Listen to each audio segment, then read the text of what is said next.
Craig, are you still with us? Are you still of this earth? I'm here in body, maybe not spirit. I'm still recovering from what has transpired. Yeah, and I I had I could plead temporary insanity when the Giants made that pick because I was working with the guys from Giants Wire at USA Today, and my job is to do instant analysis. So when a pick comes up for them, for just for the Giants, I go online and I pump out 250, 300 words in 7 minutes. And Dan Benton, our good friend, is Yep. the editor there now. And he's messaging me. Are you here? Are you with us? Are you online? And I'm like, You probably thought you killed somebody. yeah, or myself. And I messaged him back. I said, I can't do it right now. I can't. I said, I almost tossed my laptop through the window. And he said, all right, take your time. So I took my time. I gathered myself. I did the post, bare minimum, no editorializing, thank God, or I would have been fired. And I couldn't believe it. I just could not believe it. And what I want to do today, I want to apologize to everybody out there because we haven't been online for a while because we've been busy. And, Yeah. Craig has a life, unlike myself. And Wow. I've been working with USA Today. We've been pumping out so much material that the website itself is getting like 2.7 million views a day. Awesome. Which is incredible. And, people are actually reading my stuff and, they probably think I'm crazy by now. I was the voice of reason, the old guy. And now I'm just some nutball who, is coming up with conspiracy theories, like Chris Carter. Well, I don't know if we're covering that today. No. But okay. I have another angle, though. Okay. But I just, I just couldn't get, I have not lost my composure like that. I didn't even lose my composure like that on September 11th. And I hate to say a thing like that because, I was in that building that day when it happened. And I kept calm through all of that, scared and calm. But something like this, even stuff my family does makes me wild. But this, I just lost it because there's no reason for it. And we could go through all of that. And I know you have your theories. And I have my theories. And, all the guys at USA Today are like asking me a million questions. What happened? What happened? I got people sending me messages on Twitter. I'm not a Giant fan anymore. Yeah, well, that's after 50 years, I've given up, Yeah, I saw people like, oh, I'm putting my PSLs up. I'm this, I'm that. It's interesting because if they had drafted Haskins, which I'm not trying to jump the gun. I'm just saying that I'm not really sure, and this is not defending what happened, but I'm not sure you can make everyone happy in today's world because if they had picked Haskins, you would have had half the people going crazy. But what makes this so unique is this is out of left field. Like, if you had picked Josh Allen, which was the right pick, you would have 50% of the people been like, oh my God, we just got Derek Thomas 2.0. Right. For a few people out there that maybe don't know who Derek Thomas is, he might have been the second best outside linebacker to ever play the game. He was as close to Lawrence Taylor as you'll ever get. The guy was amazing, tragically died in a car accident, years back. But the other half the fan base, if you had drafted Haskins, would have been crazy and said, hey, we need a quarterback. And the other half the fan base would have said we needed defense. This just happens to be some crazy, like, out of the blue, how the heck did this happen kind of a situation? Because none of it makes any sense. And then I know people don't want to be I think the word you used was a conspiracy theory, and because I've been very matter of fact about it. This is not me angry at Daniel Jones. I don't know the kid. He's probably a great kid. I'm upset about having things finally fall your way and you go completely opposite of everything you say you're going to do, Yep. that you need to do. And now and regardless, this may all work out and we can all kick ourselves in the ass in the end, right? And eat crow, just like I did with Baker Mayfield. I ate crow with Baker Mayfield because I was wrong. And the more I looked at Baker Mayfield, I'm like, wow, you know what? This kid's been proving people wrong since he was 16. This is completely different because I can't quite find a way to make sense of it on many levels. And I'll hand it back to you, but I know where you're coming from because I was mad, and then slowly when the anger kind of dissipated, I became disappointed, and I started becoming selfish about it because I'm like, when I watch the games on Sunday, I want to compete. And if you can only compete on one side of the ball, that's not competing. You score 28 points, someone else is going to score 30. You score 30, someone's scoring 36. You were gifted an opportunity to Correct. get a all-world elite game-changing athlete, and you blew it off and then said, that's not what we really needed anyway. It's just not one. And we'll go through it. Let's go through it right now. Let's start right now. First pick of the draft was Murray with Arizona, Kyler Murray. We knew that was going to happen. Yeah, we knew that was going to happen. Even though they couldn't get rid of Rosen until later on, they did trade him again to Miami. So, but you knew they were taking Murray. And at number 2, I don't think it was much of a secret.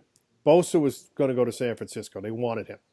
Correct. That was it wasn't much of a secret. Everyone would say, well, they could do this. Well, they could, but they weren't gonna. They wanted Bosa from the get-go. No, if he remains healthy, you got an all-pro defensive end for the next 8 to 10 years. Correct. And the health part is an issue with him, but the guy's going to be a great player. We know that.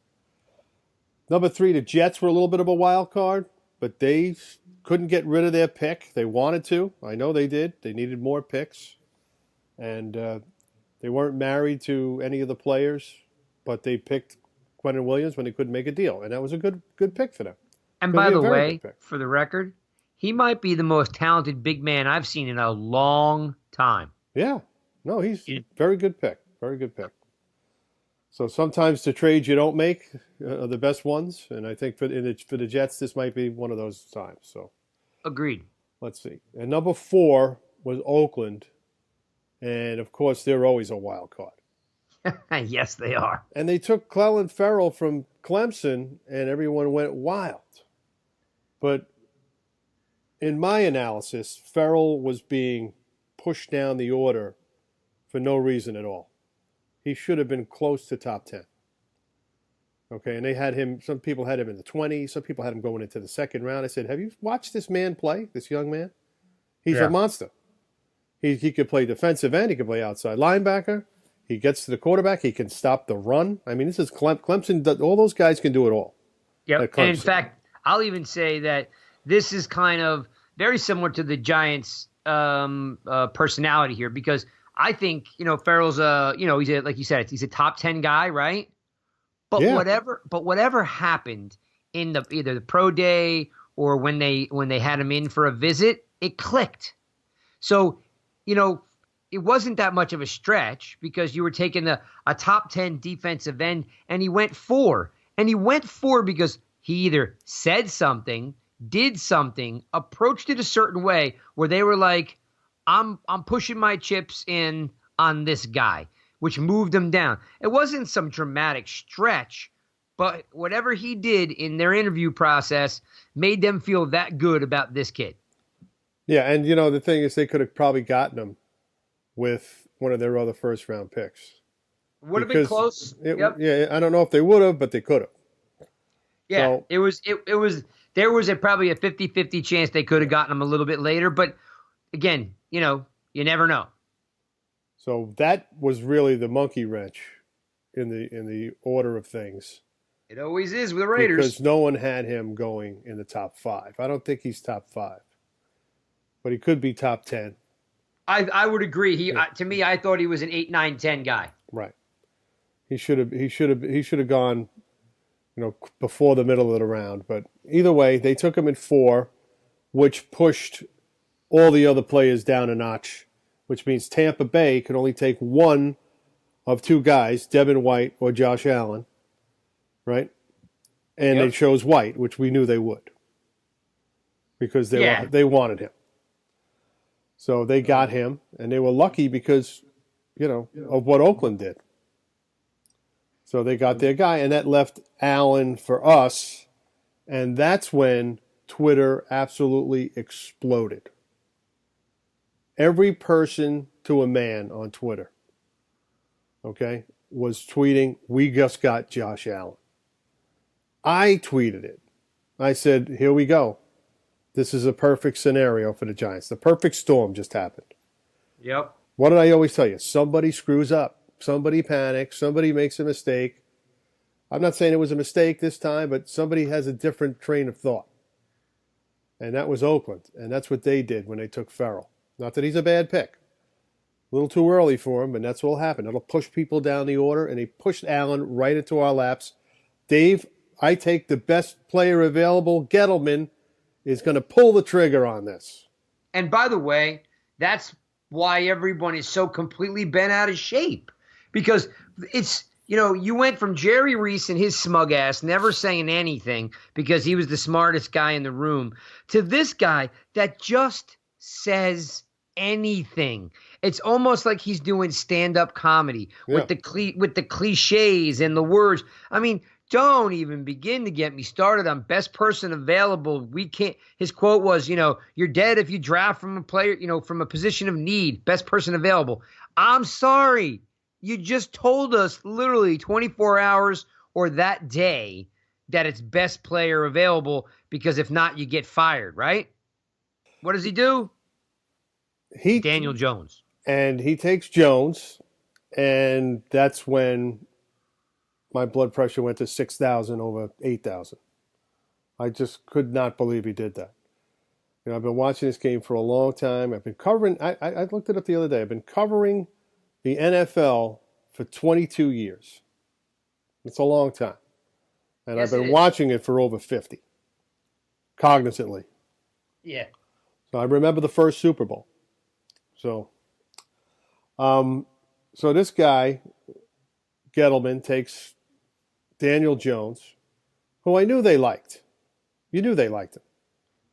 Of course. He's Eli 2.0. But at number 6, when you take a player at number 6, that player has to play right away. And if it's a quarterback, he's got to play this year. And people say, "No, you can wait a year." No, we can't wait a year. We need to see production out of that slot right now. Okay? Look at the players that have been taken at number 6 the last couple of years. Last year was Quentin Nelson. Started right away. One of the best guards I've seen drafted in a long time. Maybe the best guard right now in the league. Pro Bowler. The year before, Jamal Adams for the Jets. Pro Bowler. All right? You've got to get a productive player there. You can't take a quarterback and dry dock him for 2 years with the number 6 pick when you're a struggling franchise. You can't do that.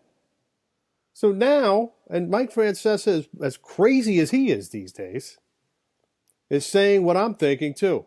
This guy's got to play. If you were going to take a quarterback at 6, Eli had to go. You can't do this crazy Kansas City, Green Bay model bullcrap. You can't get away with that here. Listen, let's also, for one, with all due respect to Eli Manning, we don't have Brett Favre or Aaron Rodgers, okay? Yeah. So, but if we're just talking about from a theory standpoint, Alex Smith took 2 different teams to the playoffs 6 years in a row, people. Yeah. Look it up and get a grip.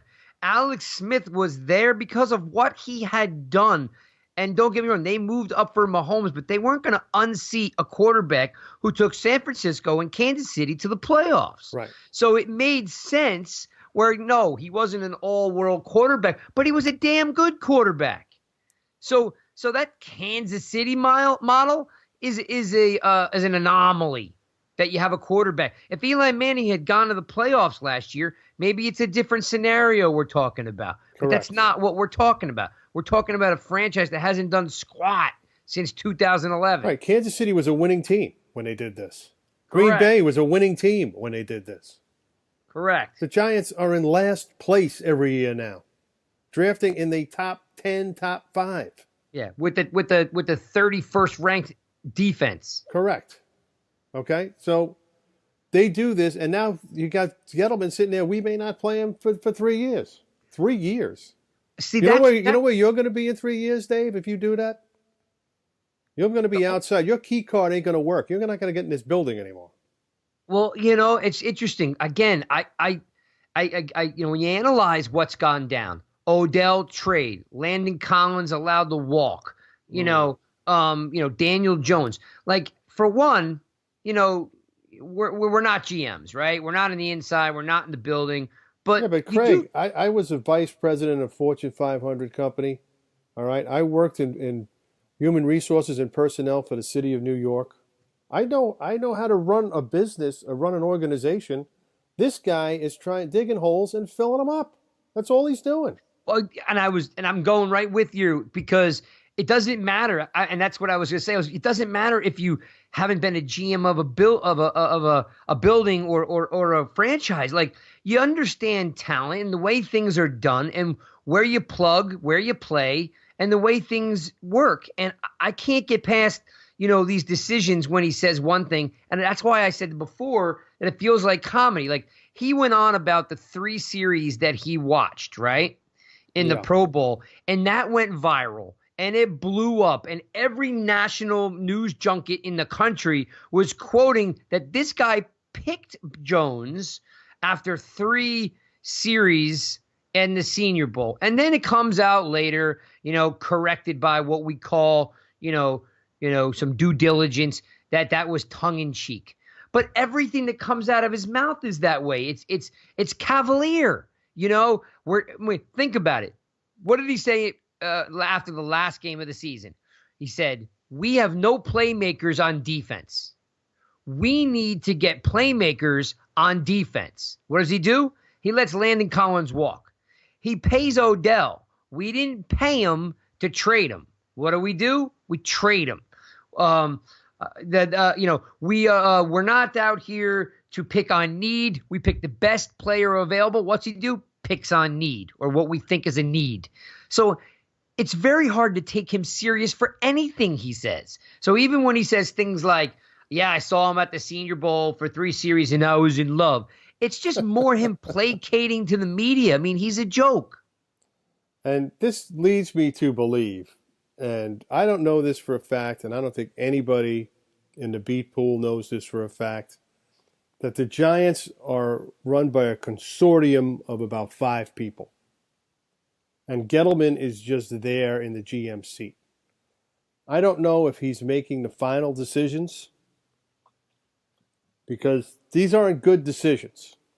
And I'm going to tell you this right now. Since Wellington Mara died and Bob Tisch died, their sons, as much as I like them, have made a lot of bad decisions. And they're just continuing on. Not just with personnel, but a lot of other things as well.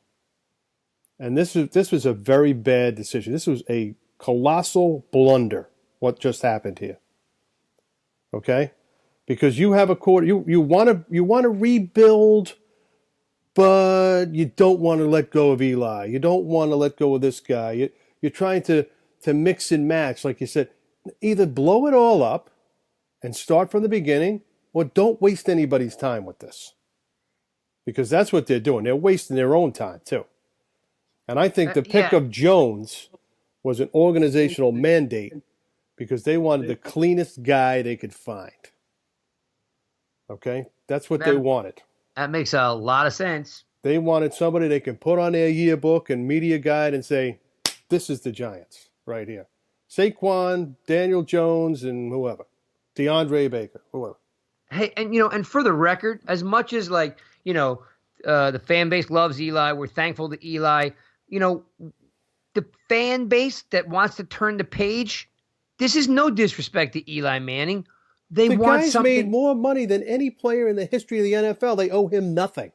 Yes. And again, that's also because he's in New York. I mean, No, just you could make that money anywhere. He just happened to be here. That's all. I'll agree to disagree with you there, because if you're a quarterback in Kansas City or Green Bay, you're not rolling into Toyota and Rolex commercials. You know what I mean? Like You're talking about an endorsements. Yeah, yeah, of course. yeah. And so my thing about Eli is, I don't know about you. Like I said, I'm very thankful for Eli. Big fan of his. I've yelled at the TV and I've yelled in my seats many times at number 10. I was excited about turning the page with a different type of quarterback. Exactly. I'm not talking about. Oh, you agree with that?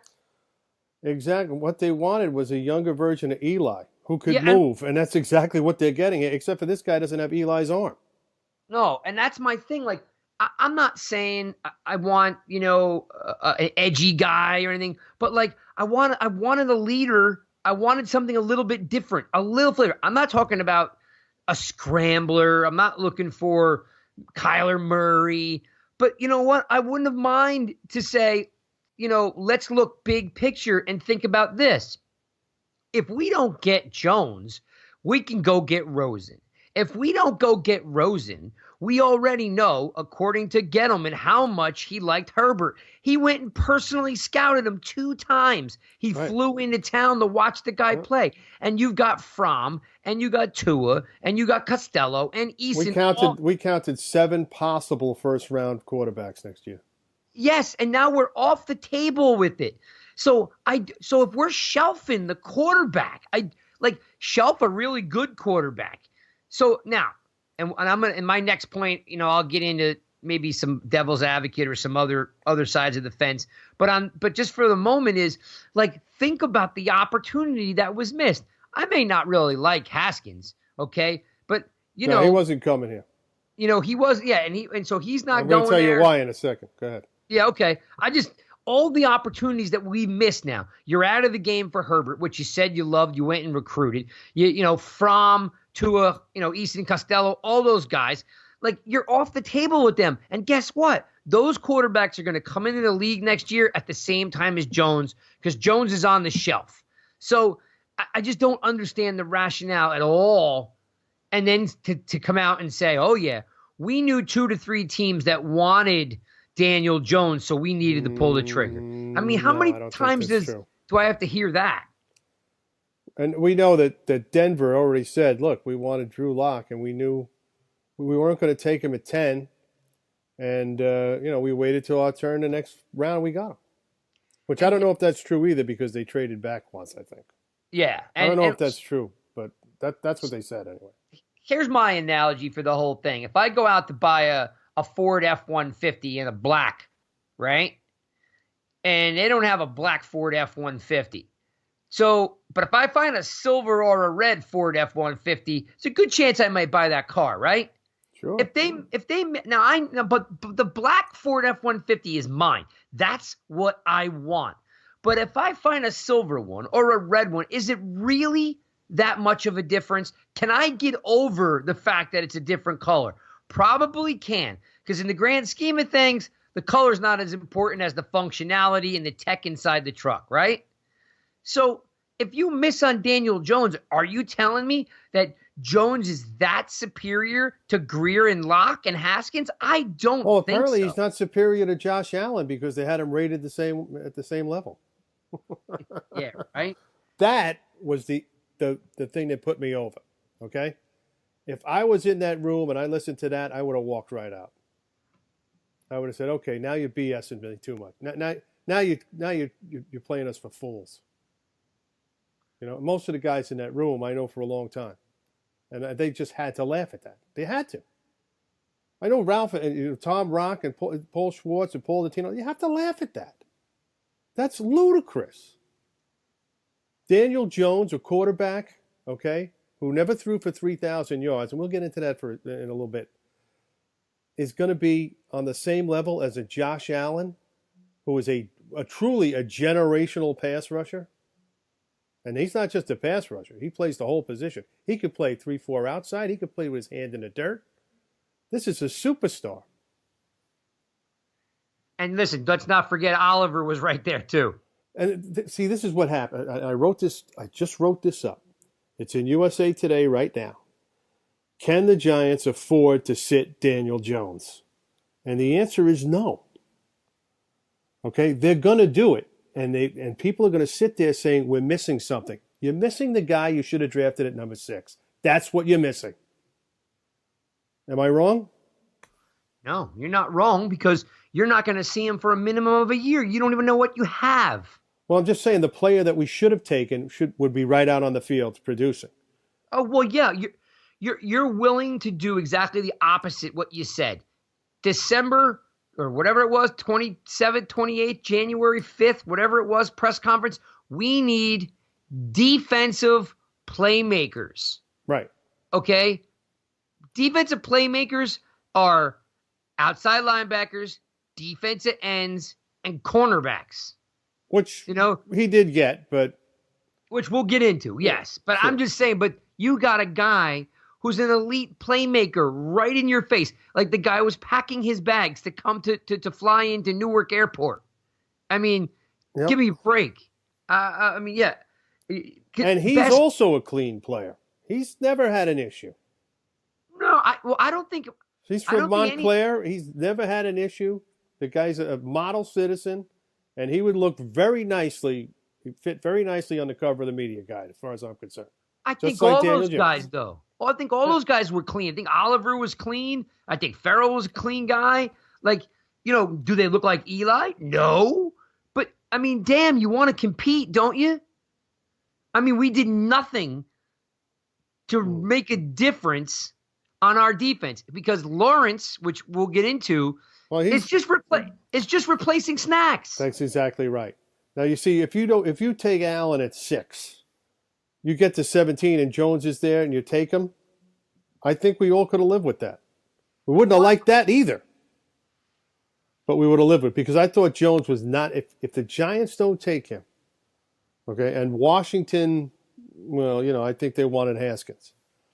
But, if the Giants don't take Jones and he gets all the way past down to New England and they passed, they get him in the second round. All right, so here's what I'm going to say about Jones, which... New England would have taken. That's what I think. Jones? Yeah. Because what do they have to lose? Oh, I hear you. I mean, they took Jarrett Stidham. I mean, I will say this. But in the 4th round. This is... Yeah, exactly. That's the key, in the 4th round. The 4th round. So... Here's the only thing I'm going to say about Jones, because this is, and for the people downloading the show, as you guys know, we're the Giants guys, and we're telling you how it is. I want to, though, how it should be is what we should tell them. Good point. Yeah, I do want to at least play a slight bit of devil's advocate, just for a second. It's not in my nature, but I'm to be controversial.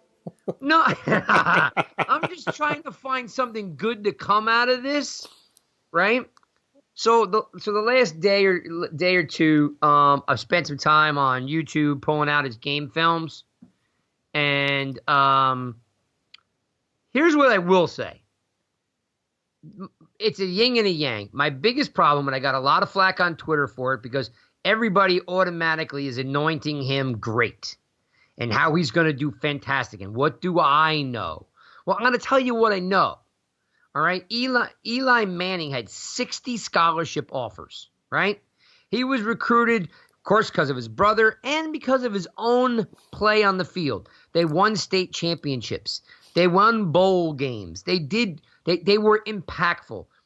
If Cutcliffe does not sell Jones into a gray shirt position, that kid's at Princeton not playing football. Right. He was a walk-on at Duke. I can't for the life of me think why people don't understand. If you're not giving money as a quarterback, the number one position in the sport, where only 32 guys in the world play this position. 32 guys have this job in the NFL. And he had no scholarship offers. Nobody wanted him. No one offered this guy money. There must have been a reason why no one offered him money. Now, is Cutcliffe kind of maybe putting his neck out there, or sticking his neck out a little bit? Yeah, probably. And he has a lot of intangibles that have grown on me over the last 48 hours. Okay. There has to be a reason. It's not conspiracy, people. There has to be a reason why no one said, hey, this guy, Daniel Jones, could be the future of our college franchise. Let's bring this guy in. It didn't happen. It didn't happen for a reason. And like I said, and without Cutcliffe, he goes to Princeton. Now, here's the other side. Duke sucks. Okay? They have not. Let me interrupt you for a second. They have not sent a player to the NFL in 5 years. Duke. Yeah. So I pulled out four. I pulled out his highlight reel. I'm sorry, drafted, not sent. They did send Jamison Crowder. Yes. They haven't sent. They haven't had a player drafted in almost 5 years. That's what. 5 years. Right. Now, I'm a fan of Brian Baldinger because I think he breaks tape down. And he went to Duke also, right? Well, that's why I'm bringing it up. Okay, all right. I'm sorry. I keep interrupting. I'm sorry. No. You're fine. You're fine. So I'm a fan of Brian Baldinger because of how he breaks down tape. However, the unique part of this is, and the wild card is, Brian Baldinger went to Duke. So he went out of his way to break down Daniel Jones. And his 2 points is, A, no one gives a crap about Duke football. Okay? Nobody goes and watches it. He's surprised that Gettleman would even be watching it. It's bad football. However, Daniel Jones has absolutely no talent or help around him. They showed receiver, or Baldinger shows receiver after receiver after receiver dropping the ball. I mean, flare patterns, screen passes. A couple of them, Jones gets blown up. He drops a 30, 40-yard pass downfield in a bucket to a wide receiver, and he drops it. Or in his hands, uncovered in the end zone, drops it. So I am on the same page as you. He's never thrown for 2,850 yards. Right. In 3 seasons, he could not find a way to 3,000 yards. And that blows my mind. But after watching Baldinger's tape, you might be able to understand why he sucked that bad. Because his team flat out sucks. I mean, his tight end and his receivers couldn't catch a cold. I mean, so he's perfect for the Giants. Yeah, well, he'll have no offensive line and nobody to catch the ball, right? Well, you're saying that to be facetious, because yes, I am. I'm only saying, you and I both know they've done some good things on the line. All I'm saying is that while I'm not happy, and I'm almost certain he would have been there at 17, I've come around to the point where I think I thought right out front, he's going to suck. This is a complete waste. While it might be a waste at 16, if he had gotten him at 17, I would have been on board, because I think with a good line and with the talent that they have, with Ingram and Tate and Shepard, I think he's going to be okay. I don't see an elite quarterback. I just don't, No. But he's not going to suck as bad as I think. It just sucks that we had to have a GM that had to blow up our golden draft and take him at 6. Right. Okay, well, there's not much we could do about it. Well, I said before the draft, Jones, Daniel Jeremiah had said this, that Jones had the highest floor of any quarterback in the draft. He was the safest bet of any quarterback, but he also had the lowest ceiling, which means you're going to get exactly what you see. He's not going to get much better. And I don't know if that's true or not. I hope that's not the case. But, after watching the Duke tapes, like you watched them, I watched them, he had nobody around him. And maybe if he's on a team where you have a Saquon Barkley, where you have an Evan Ingram, a Sterling Shepard, a Golden Tate, an offensive line, and all they need is a right tackle, and they may get that. They're probably not going to start the season with the right tackle they have. The offense, will be good. Unfortunately for him, he's not going to be on the field. And that's the problem I have. All right? That's a very poor use of your assets. It's 2019. You draft somebody at 6, they've got to play. I don't care what position they are. Don't tell me, the quarterbacks don't play. They've got to. Darnold played right away. Josh Allen played right away. The other guy in Mayfield, he played right away. Rosen played 13 games last year. These guys have to play. Baker didn't start, but he came in, I think, at game 6 or 7. I'll look it up because Right. what do you call it was the starter? The old Buffalo quarterback. Tyrod Taylor. Tyrod Taylor. But that's what has to happen. He's got to take the field at some point this year. I don't care. Not in September. Maybe October. Just like Eli did. Eli's got to go out the way he came in. Otherwise, this pick is a waste, in my opinion. It is a waste. The future is now. And that's what irritated me the most about this. The future is now. Okay, and if he's not ready, then whose fault is that? They've prolonged this long enough. They should have had Lauletta ready last year to play, and he wasn't ready. Even when he got in, he wasn't ready. He was nervous. He was a wreck. Unbelievable. I think we've beaten the dead horse here. Let's move on to the rest of the draft, which was actually pretty good. One last thing. Can I get one Sure, last 30? sure. Okay. Just tell me one thing. I'm going to read you 6 names. Okay. I want you to tell me what they have in common. Ready? Yep. E.J. Manuel, Christian Ponder, Pat White, Charlie Fry, Kyle Lauletta, and Davis Webb. They all were Senior Bowl MVPs.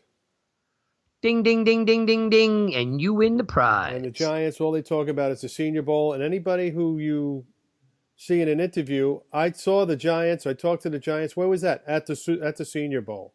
I mean, there's other ways of scouting players. If you don't understand what we're saying, people,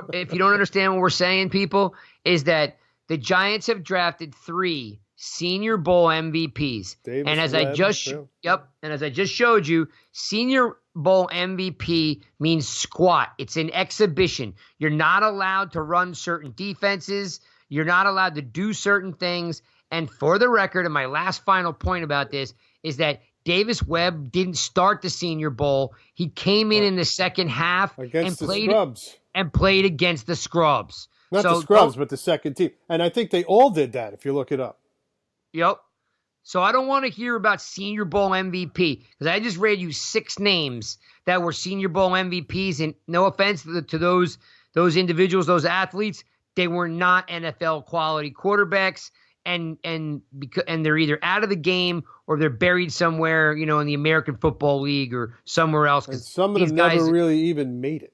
Yes, and they don't make it. Exactly. Yeah. Some of them don't even make it. They play 2 or 3 games and they're done. Let's talk about something positive. Like, what do you think about round 2? Well, I think they blew round 1 completely, in my opinion. I don't think Lawrence should have been taken at 17, although I love him. A lot of people had him as a second rounder. Late first, second round. They took him at 17. And like you said, he's a snacks replacement. He's a 2-down player who they're trying to sell us as a 3-down player. No, he can't be a 3-down player. And what did I always say about first-round picks? They got to play 80% of the snaps. Yeah, you got to be on the field 3 downs. So that's why, they blew that. He's going to be good. He's going to be a rotational player. They have a nice rotation now, but still, you could have drafted Montez Sweat. Yes, yep, you could have. Why didn't you do it? They could have drafted Burns. They could have drafted. Burns went the pick before. He went 16 to Panthers, I believe. Yeah, that's right. Yeah. That's right. He went 16. But Sweat didn't go for a couple more picks. Sweat would have been the guy. That would have been my guy. And now he's on Washington. Whippy-doo. Thank you. We don't need to see that. Yep. So, and then they traded back into the first round. There was no corners picked. right? Until the 30th pick when they took DeAndre Baker, a very good player, maybe the best cover corner in the draft. But they blew 3 draft picks to move up 8 spots to take this kid. Is that the way you want to empty your war chest? Is that a smart move? You could have waited, and there was this draft was loaded with cornerbacks, and you know how I know that? Because they got a couple of more right after that. Yep. It's unbelievable what they did there. I'm sitting there shaking my head. I'm like, what are you doing?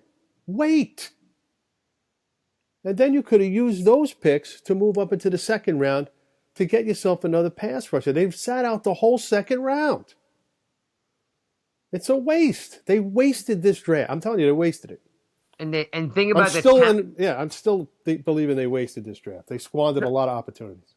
I think that the players that they have will contribute, but again, if you're expecting, these guys to become, all world, all pros and be difference makers, it doesn't point. I'm not saying I know for a fact, but it doesn't point that way. I mean, listen, Lawrence is a great player, but is it chicken or the egg? That front line was amazing. They had 3 guys for the first time, I think, ever. They had 3 guys drafted from that line in the first round. Yeah. It was Farrell, Lawrence, and who was the other guy? Wilkins. And Wilkins. So, you start asking yourself, well, is it Farrell? Is it Wilkins? Is it Lawrence? Like, you don't know. But they dominated as a team. I don't know how they are as individuals. And there was just, again, I just got a tweet like 30 seconds ago about someone telling me, no, teams are built, up the middle. And I just said to this individual, no, they're not. It's outside in. The NFL pays quarterbacks, defensive ends, offensive tackles, and cornerbacks. It's about setting the tempo for the quarterback, that internal clock that the QB has. You need someone to rush the quarterback, stop the guy who rushes the quarterback, a guy who throws the ball down the field, and the guy who stops the quarterback with an interception or a tackle. The game is played outside in, not inside out. So getting Lawrence is great, but it's just replacing snacks. It's not going to win you ball games. And he's a rotational player. That was my point. You don't take these guys in the first round.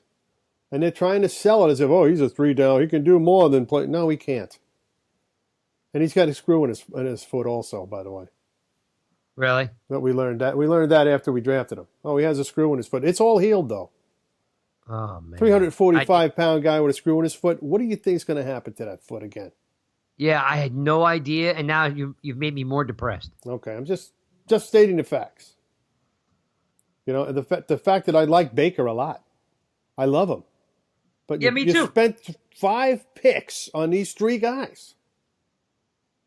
5 picks on your first round guys, and you don't have a guy that's Baker who's going to play, but the other 2 guys aren't going to be on the field half the time. And Jones won't be on the field at all. What did you get? You got nothing. And Baker has to win a starting job too, by the way, because he's got a lot of competition there. Which is interesting because he's a great cover corner, plays zone, can play man, right? And he's a great tackler. But you said you moved up. You gave away, 2 picks for him? You gave your first 4th and your first 5th. Okay. So think about this. Greedy your Williams. Second 4th and your first 5th. I'm sorry. Yes. Oh, yeah. So you needed to give that collateral up to get him, right? Yep. And as we said, he is the best cover corner in there. But the 2 things that jump out at me is now Greedy Williams dropped like a rock. So there must have been something else going on there. He was just overrated. That's all. But Rock Ya-Sim and the kid from Penn State and what was the other guy's name from Washington that went? Was it Murray? Murray went, yeah. Murray. So there were other corners to get out there. Sure. So you gave up a lot to get Baker. Then Byron you start Murphy. saying, I'm sorry, that's his name. Byron Murphy. Yeah, from Washington, right? Yeah. So now you ask yourself, okay, so you gave all of this up to get him. Is he going to start? Because I will tell you this, We haven't seen Beal even play because of the injury, and Right. he's gonna. You're not unseating Jenkins. And listen, one thing that people don't realize is how fast Jenkins is. Right. Even when he gets beat, the makeup speed is tremendous for him to get back into the play and get a hand up into the face of the receiver and knock a ball down. Baker doesn't have that type of makeup speed. So now you have to think of him on the other side, competing with Beal or a nickel. If you're telling me that you drafted in the first round a guy that you gave up 2 picks for and he's a nickel back, I got a problem with that. No, he's supposed to play on the outside. I mean, that's what they're projecting him to do, and I think he'll do that. But how, though? We gave up a supplemental pick for Beal. Beal is supposed to play on the outside. What did I just say about wasting resources? They're wasting resources left and right. They're blowing picks like crazy. Nobody's even talking about it. If he's not going to play, if he's not going to unseat Jenkins, which I don't know why he would, he's got to compete with Beal, right? So if he beats out Beal, now you gave up a supplemental 3rd-round pick to get Beal, and now he's your nickel back. It makes no sense. And they drafted 2 other guys who are going to be in the mix as well. Yeah, those are dimes. I got you. Yeah, but what are you going to put them on the bench? No, they're going to come in and play the dime package. What else are you going to do? Special teams and dimes. Okay. I don't really get it. I mean, they dropped a cinder block and smushed the cornerback position, and they didn't address pass rusher. Well, I don't know. First time ever drafted out of ODU, Old Dominion. He's talented. He hasn't faced a lot of big time competition. Nope. But I guess if you're going to play devil's advocate, we're trying to be optimistic. We did get a guy named Strahan out of Southern Texas. We did get a guy named O.C. Umenyiora out of Troy. Right. So maybe listen, the kid is a specimen, and the kid can play. Yes. Yeah. It's just a little bit hard to swallow, but we've had success with taking guys out of smaller schools. I really hope he makes it. I actually really like the kid. He could really become something. It's a little bit of an uphill battle because of, does he have the commitment level and the expectations and the work ethic, all that stuff. But if he pans out, he does have a lot of raw talent. The player we're talking about is O'Shane Zimenez of Old Dominion. He's an edge rusher. He's about 6'3", 245, I guess. And he's the first player ever drafted at Old Dominion, which used to be William and Mary, or a part of William and Mary anyway. And so the OD program is only 10 years old. Right. So, that's a fairly new program when you think about college football. Yeah, and that's why. I mean, they don't have anybody drafted out of there. But still, he's a project. I mean, they've got to try to figure out where to play him. The problem is all their pass rushers now are at one position. You have Lorenzo Carter, Marcus Golden, and now this kid on the depth chart that I saw. They're all on the same side of the field. Which makes 0 sense. They're all on the left side of the field. Who's playing the other side, the other defensive end, the other linebacker? I have no idea. Martin? Yeah, you got it. Kareem Martin. Guy's 450 years old. And 450 pounds. That's just mind-boggling to me, why they did that. You needed a guy who was going to line up on the defensive end. And, Farrell would have been a perfect guy for it. Or Oliver, right. And, instead, they're going to go with Olsen Pierre, who isn't really a bad player, by the way. I've watched him. But you could have had Josh Allen. And then you could have had O'Shane Zimenez, too, on his back. Right? Yep. You could have had Allen on the other side of the field because he plays the run and the pass. This guy does it all. That's what's so frustrating to me. It's very frustrating. So, he did make up, Gettleman did make up for a lot of his misdeeds by drafting Julian Love in the 4th round, who should have been a 2nd rounder, easily. The kid out of Notre Dame, the corner. Now, he's not going to be on the outside. He's only about 5'10". So he could be a slot guy. But again, you have too many guys. Somebody that you drafted with a high pick is going to sit. It's going to either be Beal. It's probably not. It's probably going to be Beal. It's not going to be Baker, because you gave up 3 picks to get him. Gave up a 3rd round pick to draft Beal. Love is a 4th round pick, but he may be better than those guys, or better than Beal. Who's going to sit? If you base when you put out 3 corners, who's going to sit? Well, what they're basically painting the picture is that Jenkins is gone next year. Or somebody's going to. So they're taking his takeout player right now. Yep. Whoever's going to take him out. Okay. I'm just saying they're paying Jenkins a lot of money. He restructured this year. He's kept his mouth closed because he wants to be here. But they're painting the picture that he's already gone. He may even be gone by the trade deadline, you say. I mean, the Giants haven't been big on that, especially because of injuries. You know what I mean? You trade him away, and then somebody gets hurt. They traded 2 guys that they traded Snacks and Apple last year. So, that's when you get the most for a guy, right before that October 31st deadline. Yep, and it's possible. You know what I mean? It's possible. Anything's possible with Gettleman. I'm just saying that with Love, Beal, and Baker, and then, of course, Peppers and which, by the way, that also bothered me that they didn't draft a safety, because what's his name is 35 years old. I don't know how much he has left in the tank. He had a great year last year, but you still should be prepared for having another safety. Well, this is what I know about safety. They love Michael Thomas. Yes, they do. Okay, and they also love this Sean Chandler, this Temple kid they got last year. Yeah, I like him too. So they didn't really think that they needed a safety, even though there was a couple of really good ones.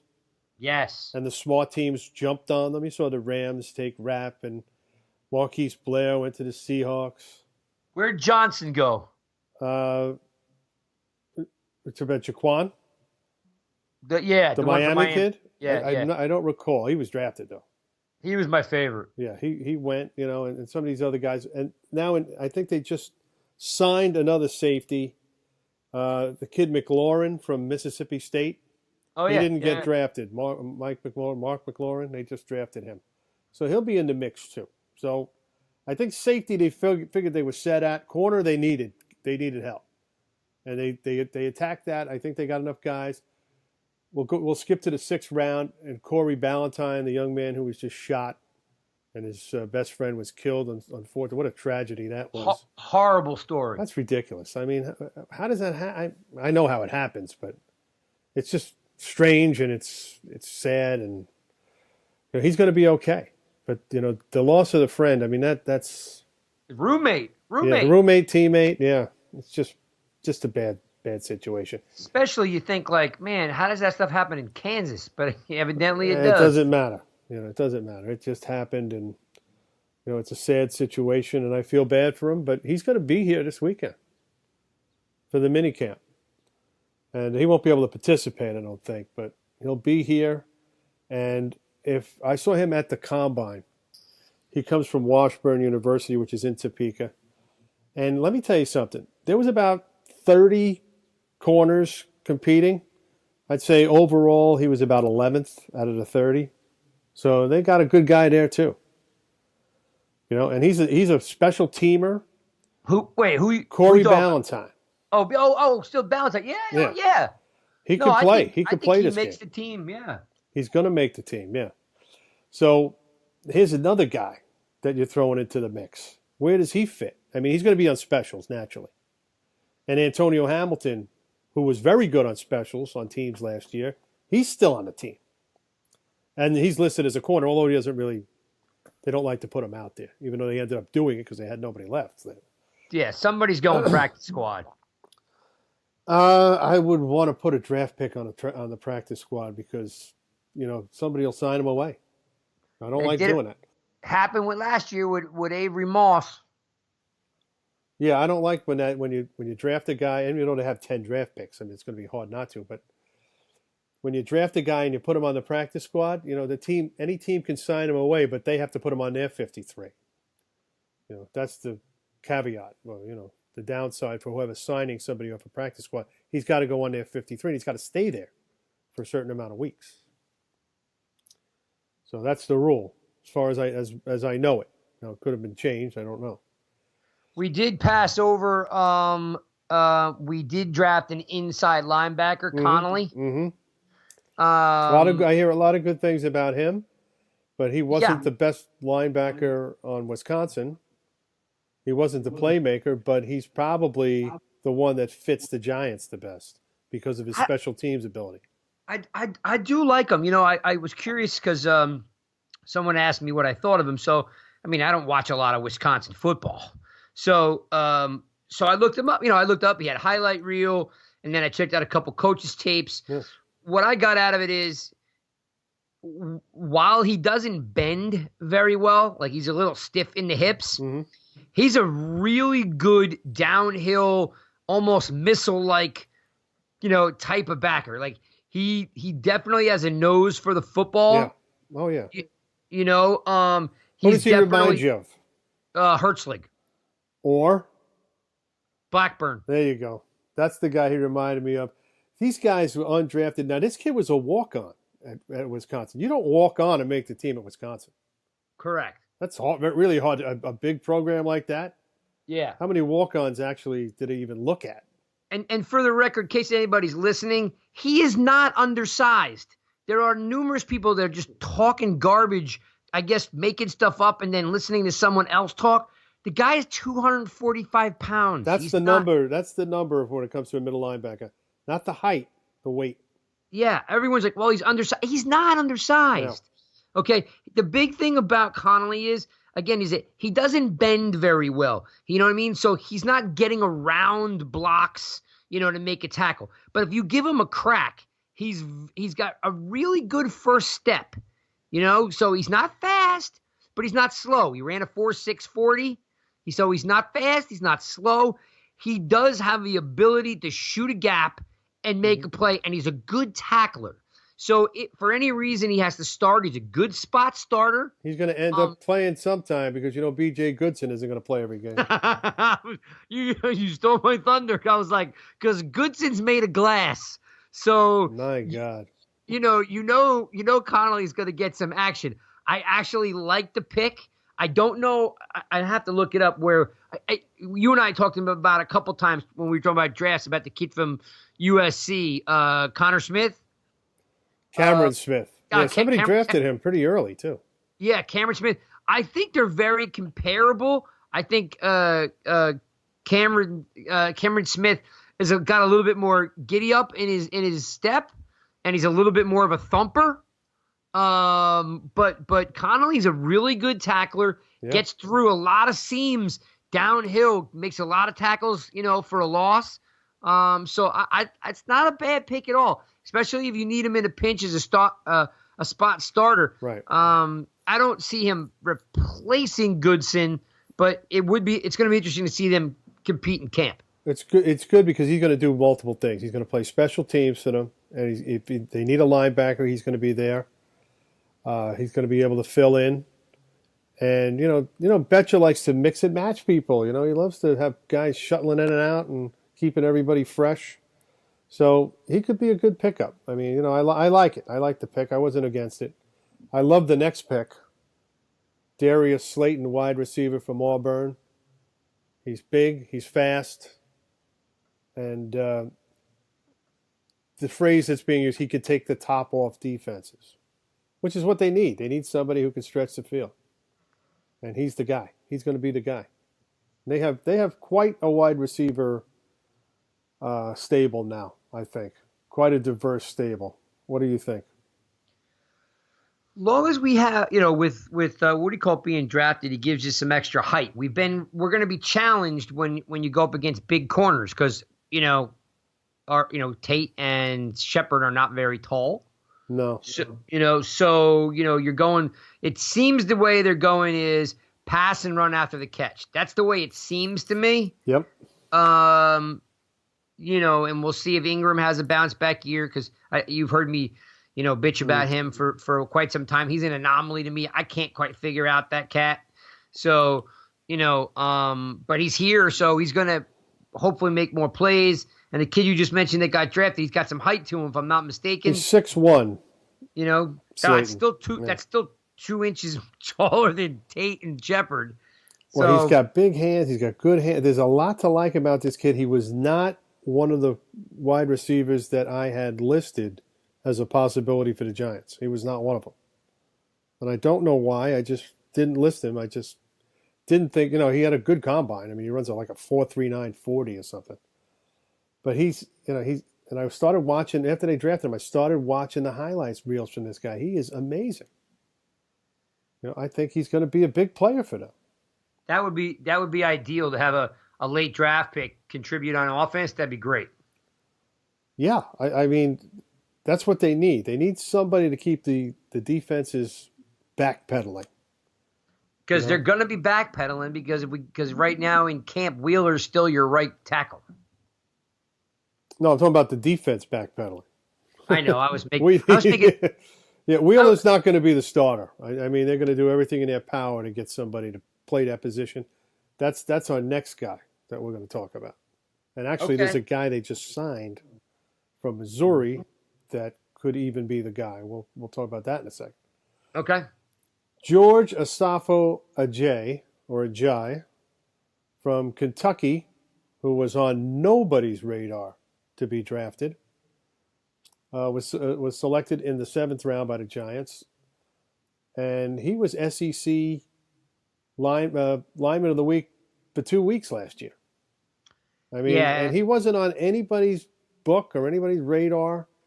A big kid born in the Bronx, nice kid. They called him. He was crying. He was so happy to be a Giant. He's a huge guy. I mean, Kentucky. That's a decent football school now, and he was a starter, a tackle. Well, he was also the team captain, right? And the I guess the information you're going to hear on him is he had to go against Josh Allen every day in practice. Right, and he also had to play against Montez Sweat, Polite, all those guys that got drafted, all those SEC guys. And they throw the ball a ton in the SEC, so put it this way: he might remember last year the Giants drafted Adam Bisnowadi or whatever. That was 2 years ago, but and he got cut. Yeah. So the Giants haven't had any real luck with super late offensive lineman picks. So I hope he makes the team. So I think he'll make the team. If they sign Remmers, he'll be a placeholder if he's healthy. He's got to pass a physical. This guy, he's got a bad back. What? Yeah, I was gonna say, what is the story? Tell us. Well, I think he had back surgery. What happened was when he was with Shermer in Minnesota 2 years ago, he played tackle.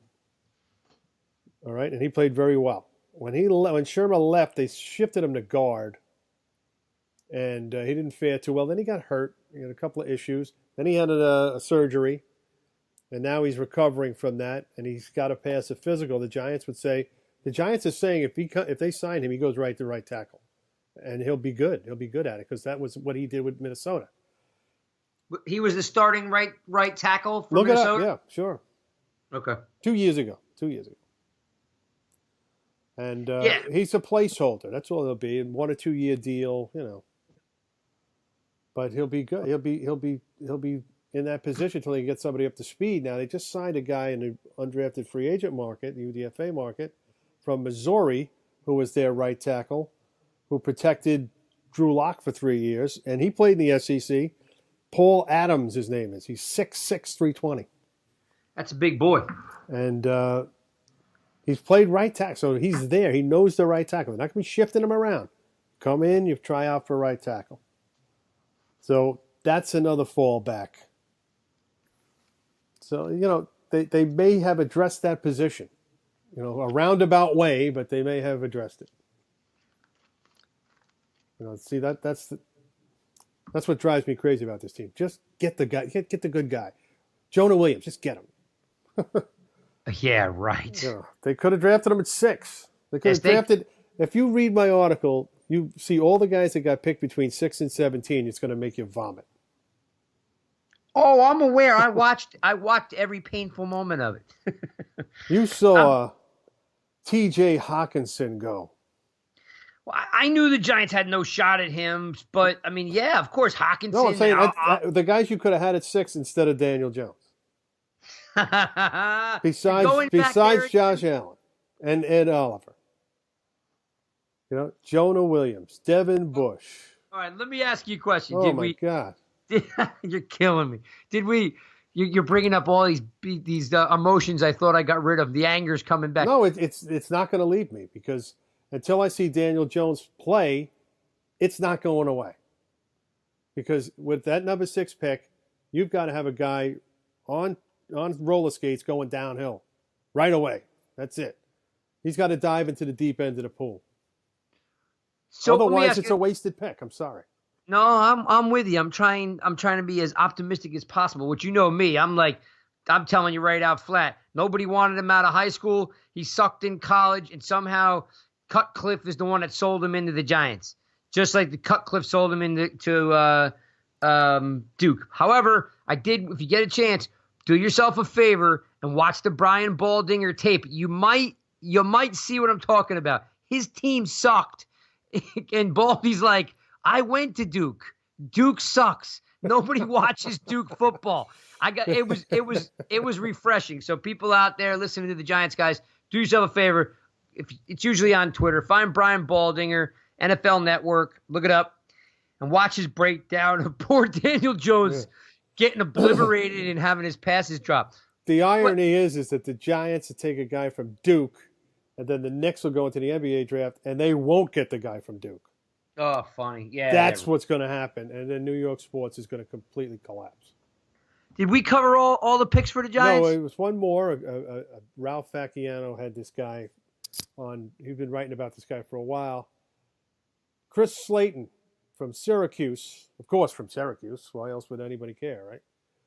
A huge defensive tackle.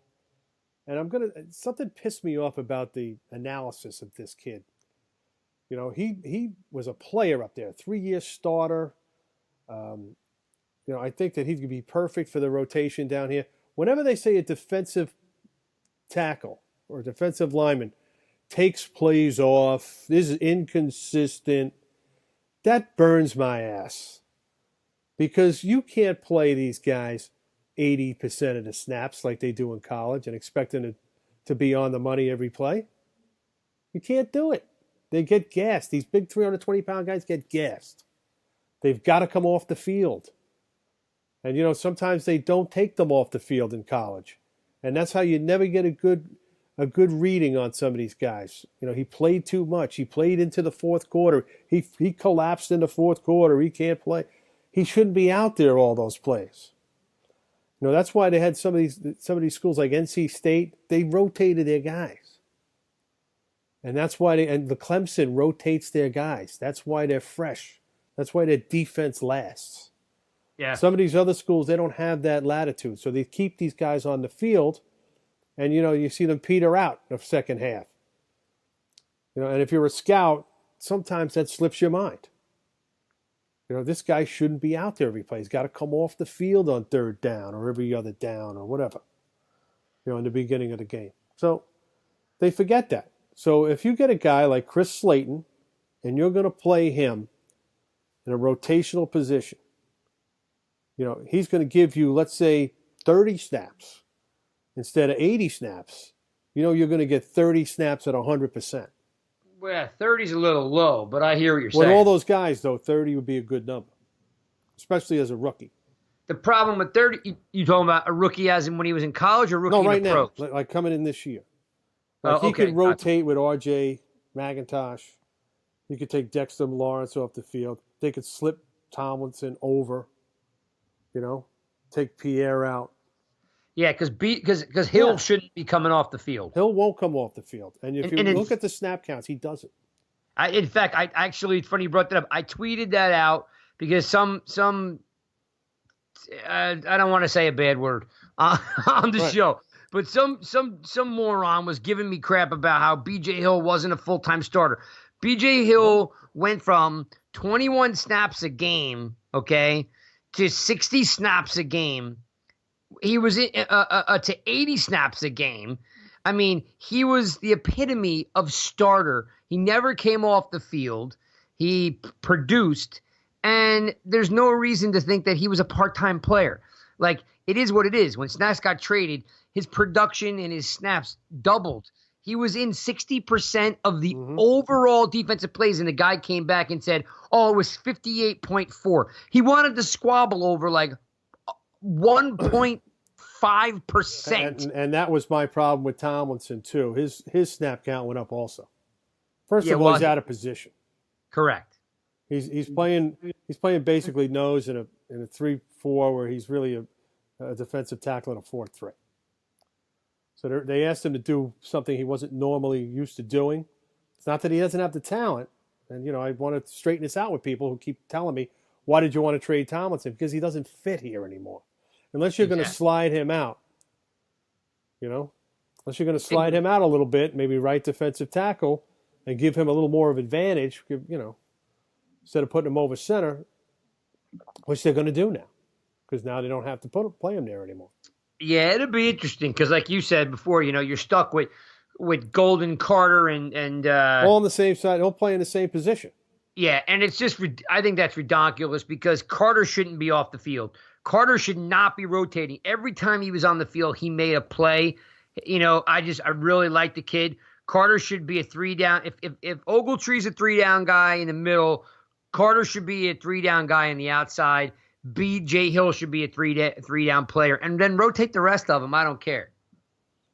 Yeah, see, that's the thing that irritated me. Now, that depth chart could be wrong. It's on ourlads.com. That could be wrong. I think that's just a guesstimate. But they're right. Those 3 guys are the same type of player. Yep, and, all 3 guys. Yeah, they're going to play on that weak side or whatever it is, and on the other side is going to be Kareem Martin. Which makes no sense. He's so slow. Well, listen, and I know when teams run the ball, which side of the field they run it on? Running on the strong side. Yeah. Okay, so you need a strong run guy there. He's too slow. Yeah. He is too slow. I'd like him. Actually like Kareem Martin as a defensive end. He reminds me of Chris Canty. Yeah, he could play. He could play closer to the line of scrimmage. Don't get him out in space.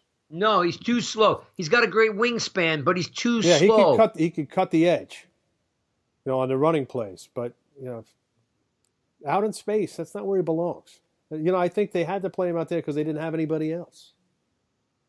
And he knew the defense, so I think he had a little bit more of an advantage. But this year he doesn't.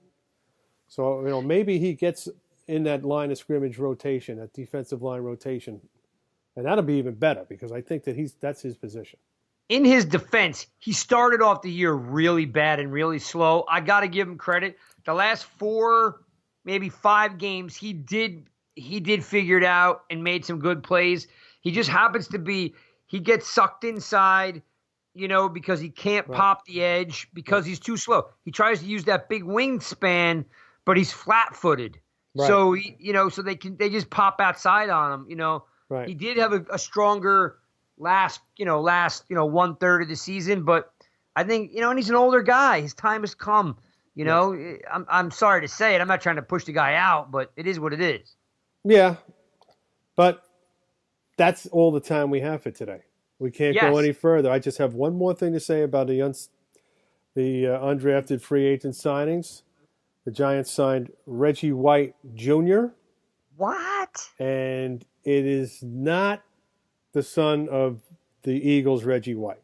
Oh, man, you just had me all happy there. No. That's what everybody thought. But his father was Reggie White, who was also an NFL player. He played for the Chargers and another team.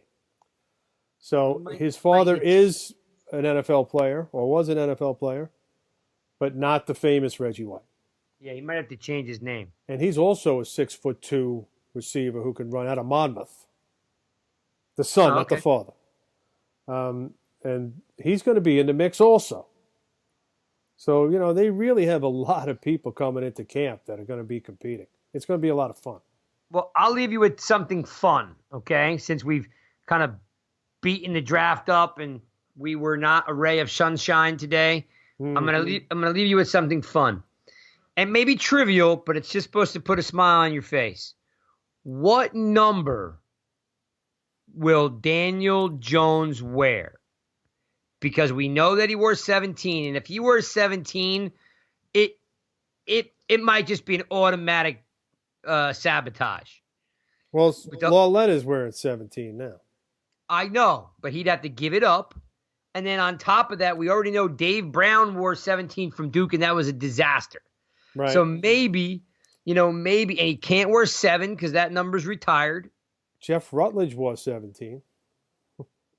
Yeah, but he wasn't from Duke. No, he was from Alabama. Yeah. So if he gets 17, he'll be looking like Dave Brown from Duke of 20 years ago. So nobody wants to see that. No. So I'm going to have some fun, and people out there, think about some numbers that he could wear, that just may actually help us root for the guy. Because if he wears 17, all you're going to picture is Dave Brown. So, well, think of it this way. 1 and 7 is 8. 8 is open, right? 8 is open. Yep. 6 is open. Okay. What about 5? What's our punter and kicker wear? I don't even know. Rojas wears what? 3? 2. 2. Right. The punter is Dixon. He's 9, I think. Okay, so yeah, all right. 5 is there. Old Kerry Collins. If we won 9, it could be Joe Pisarcik. It could be Jersey Joe. Well, I'm thinking since 17, 7 and 1 is 8, like you said. So maybe 8's the number. So anyway, you can find me at at NY Giants Rush on Twitter, and of course, we got tons of recaps on the draft. Michael and Spiro and Mike B, they're all up there with their draft analysis. So www.nygiantsrush.com. That's correct. Until next time, guys, we'll be back next week with another show. I may have some other special guests coming on soon, so stay tuned. But this is John Fennelly, and on behalf of Craig Santucci, thanks for listening. You've been listening to the Giants Guys.